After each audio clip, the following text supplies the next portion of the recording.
Teman-teman tahu nggak sih apa itu reproduksi? Jadi, reproduksi adalah sebuah proses untuk menghasilkan individu baru. Nah, kalau sistem reproduksi adalah sebuah interaksi antara zat dan organ dalam organisme yang ditujukan untuk berkembangbiakan. Nah, pada sistem reproduksi ini ada dua organ yang dibutuhkan. Yang pertama, organ perempuan dan organ laki-laki.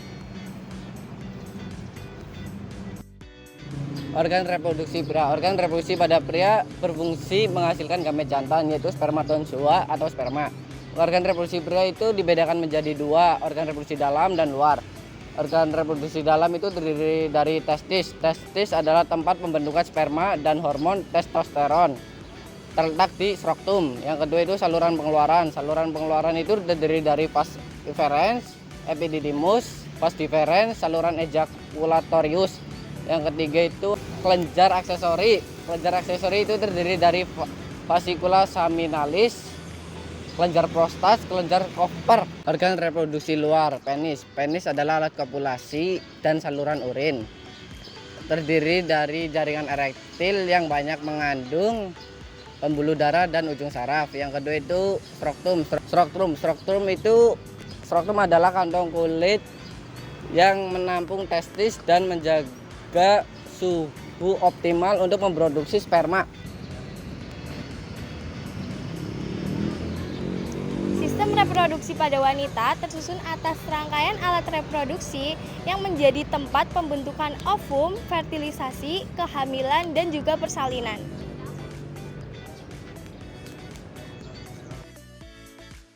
Organ reproduksi pada wanita terdiri dari dua bagian, yaitu organ reproduksi luar dan organ reproduksi dalam.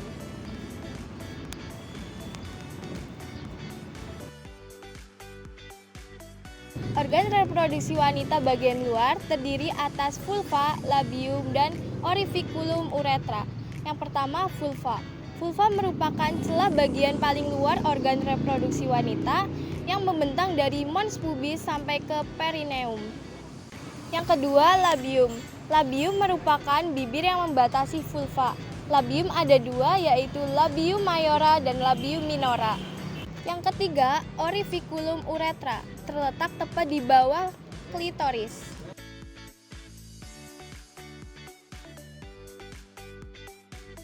Yang kedua, saluran reproduksi, yaitu tuba falopi, uterus dan rahim, serta vagina.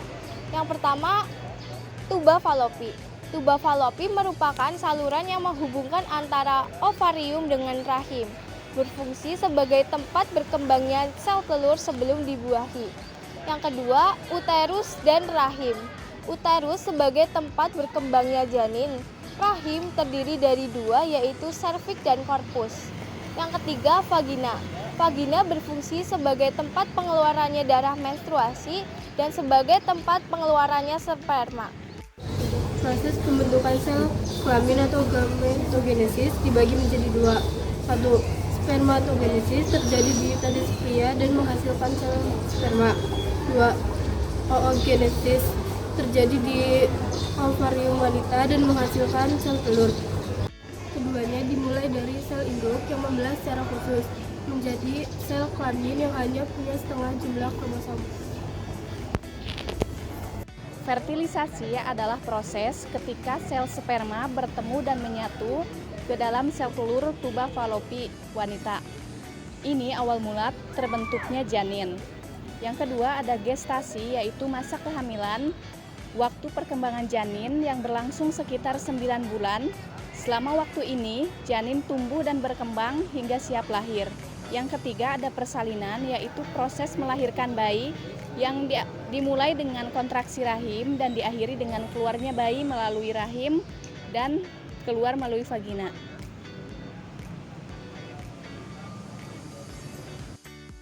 Air susu ibu. Setelah bayi dilahirkan, tahap selanjutnya yang dilakukan pada bayi adalah laktasi. Laktasi merupakan fase pemeliharaan dan perawatan bayi yang salah satunya yaitu memberikan air susu ibu. ASI yang memiliki nutrisi dan antibiotik disebut dengan ASI eksklusif. Selain memberikan nutrisi, ASI juga dapat mengatur suhu tubuh bayi agar normal. Keluarga Berencana atau KB merupakan program pemerintah yang dirancang untuk menyeimbangkan antara kebutuhan dan jumlah penduduk. Perencanaan jumlah penduduk melalui pembatasan dilaksanakan dengan penggunaan alat-alat kontrasepsi. Beberapa sistem kontrasepsi ada dua, yaitu kontrasepsi permanen dan kontrasepsi non-permanen. Kontrasepsi permanen dimaksudkan untuk mencegah adanya kehamilan secara permanen. Jadi, contohnya ada vasektomi dan tubektomi. Yang kedua, kontrasepsi non-permanen. Disebut non-permanen karena pengguna kontrasepsi ini kemampuan kehamilannya dapat dikembalikan seperti semula. Gangguan dan penyakit dalam sistem reproduksi manusia adalah 1. Prostatitis, 2. Kanker serviks, 3. Sifilis, 4. Infertilitas, 5. Endometriosis, 6. Gonorrea, 7. Infeksi Trichomonas.